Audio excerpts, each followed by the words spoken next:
अब मैं अर्चना दीदी को आगे का विवेचन करने के लिए आमंत्रित करती हूँ। अर्चना गौड़ दीदी। जय सिया राम सभी को। आज हम अयोध्या कांड, जो रामचरितमानस का दूसरा और सबसे महत्वपूर्ण कांड है, उसके बारे में मैं अपने विचार कुछ आप लोगों के समक्ष प्रस्तुत करना चाहूंगी।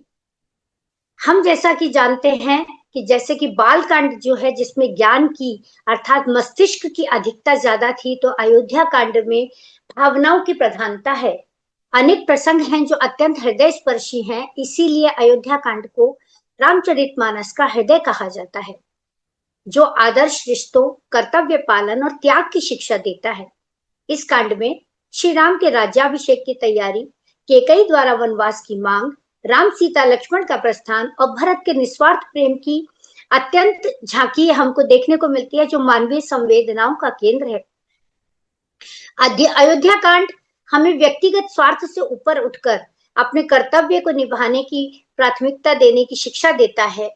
जिस प्रकार से हमें परिवार में ये बताया जाता है कि हमें अपने अपने अधिकारों के, जो हमें बोला जाता है कि हमारा ये अधिकार है, हमारा ये अधिकार है, किंतु रामचरितमानस हम सबको ये सिखाता है कि हमें अपने अधिकारों के साथ अपने कर्तव्यों को भी निभाया जाना चाहिए।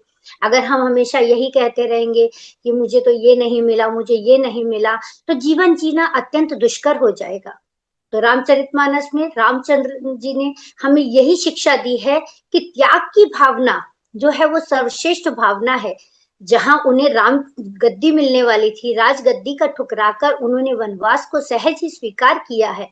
ये त्याग की अत्यंत उच्च कोटि की मिसाल है, और उतनी ही उच्च कोटि की मिसाल है भरत जी द्वारा भी प्रस्तुत की गई है, जब वो भी राजगद्दी को ठुकराकर रामचंद्र जी को वनवास से वापस लाने की तैयारी करते हैं और उनके नंदीग्राम में एक साधु के रूप में साधु जैसा जीवन व्यतीत करते हैं कि जब तक मेरे श्री राम नहीं आएंगे तब तक मैं साधु वेश में ही रहूंगा, साधु जैसा ही जीवन यापन करूंगा।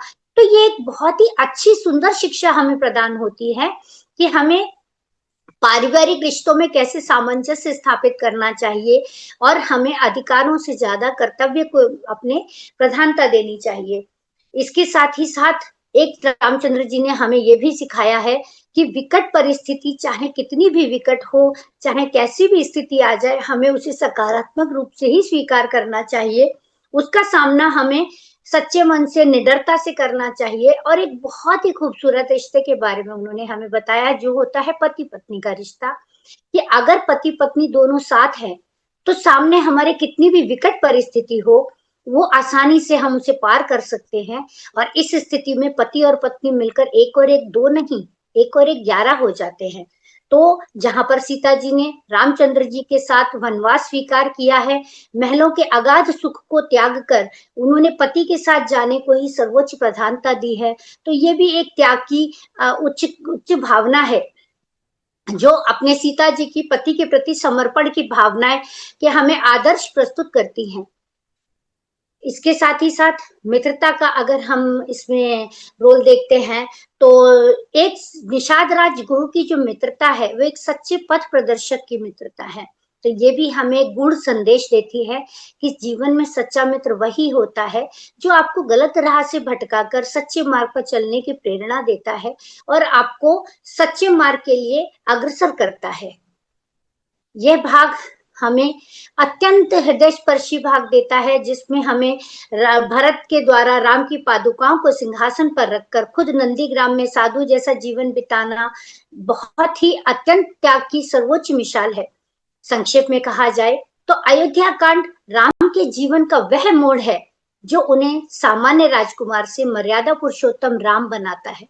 उन्होंने मर्यादा की अनेक मिसाल प्रस्तुत करते हुए अपने जीवन को ये दर्शाया है कि एक परिपक्व मनुष्य कैसा होता है, जो उसे अपने पारिवारिक जीवन में, अपने सामाजिक जीवन में किस तरह से आचरण करना चाहिए।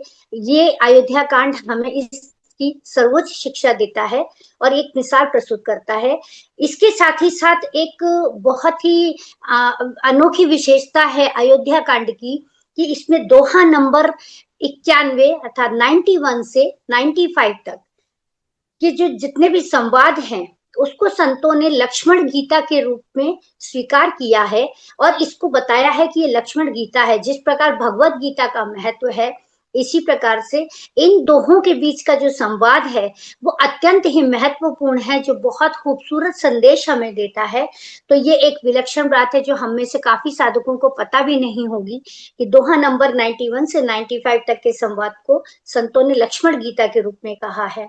तो अगर मैं संक्षेप में कहूं तो अयोध्या कांड एक बहुत ही हृदय स्पर्शी, भावनाओं से ओतप्रोत और अद्भुत ज्ञान की पराकाष्ठा को दिखाता हुआ, भावनाओं की सर्वोच्च मिसाल पेश करता हुआ एक बहुत ही मर्म स्पर्शी कांड है, जो हम सबके जीवन को जीवन जीने की कला सिखाता है। इसी भावनाओं के साथ मैं अपनी वाणी को विराम देती हूँ। बहुत बहुत धन्यवाद आपका, बहुत बहुत धन्यवाद।